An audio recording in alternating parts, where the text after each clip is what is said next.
And Lizzie.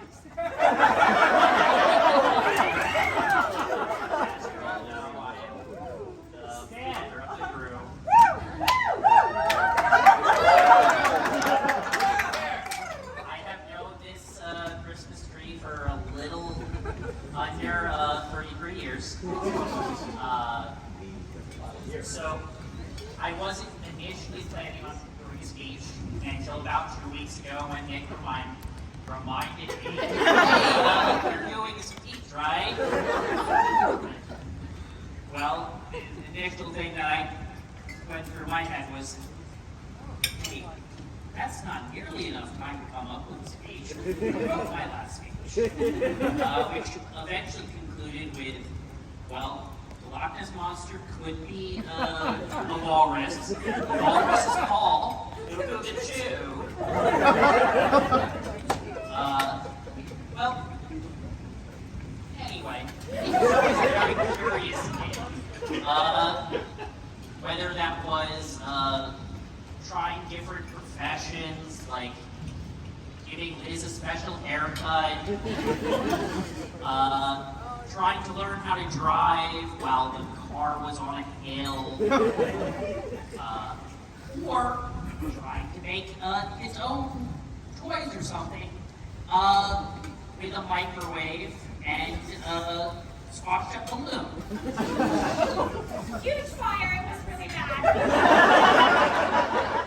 Well, other than giving Mom early gray hairs, his sort of curiosity led him to be very good academically and eventually led him to Princeton, where he met his future wife. The first time I met his future wife, she was coming down to South Carolina. It was very lovely, and he decided a great way to introduce his nice-to-meet-you girlfriend to South Carolina was to take her to a southern barbecue. Oh, no. I just kind of looked at him like, you realize that there is nothing on that buffet that is at all vegan, right? But she was a good sport. It was like, when in Rome, trying the local cuisine, and then watching her demolish a pile of pork. On catfish. It was very, very eye-opening and very interesting. And their relationship kept developing and that sort of thing.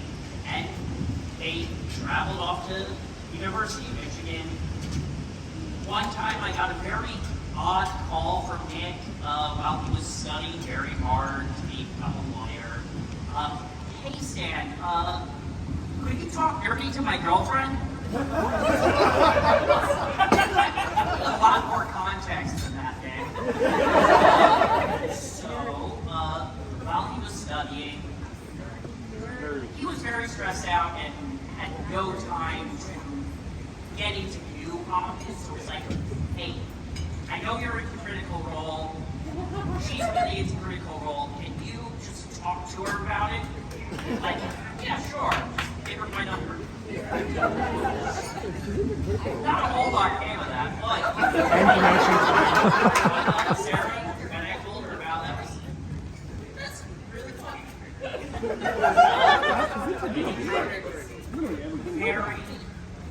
Very relationship developed. They stayed together through his stress in law school. They stayed together through all the moves. They stayed together through COVID. And they even stayed together through all the flooding. Their relationship is very strong, and it keeps getting stronger. I'm very happy that you all found each other, and congratulations, and I hope you have many, many years together.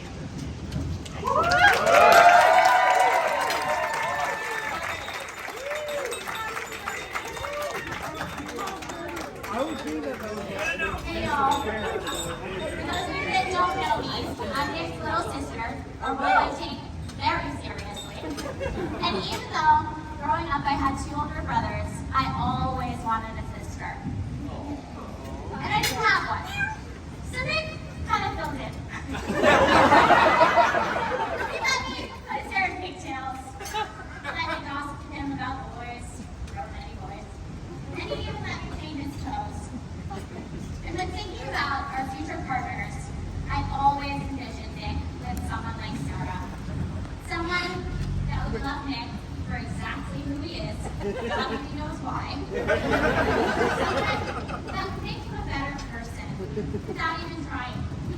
Someone that would leave with him and move across the country and raise this beautiful, sweet rescue dog, both, all, Nick's very, very much. Someone that would not only tolerate his often wacky family, but would go with gusto and say, Ellen, I think we need a little more twinkle nights in the reception.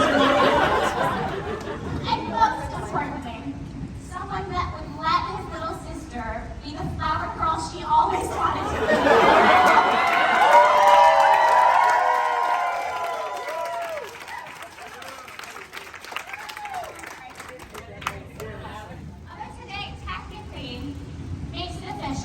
Sarah technically joined our family a few years ago.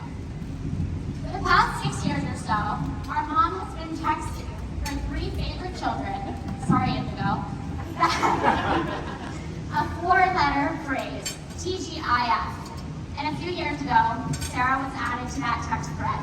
So every Friday for many years, Sarah has been getting TGIF from my mother. And my father, when he heard about it, he was like, there's been a thread for many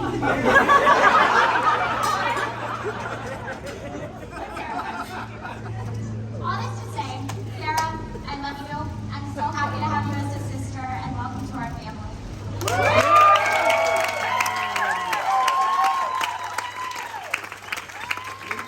Sarah and Lizzie.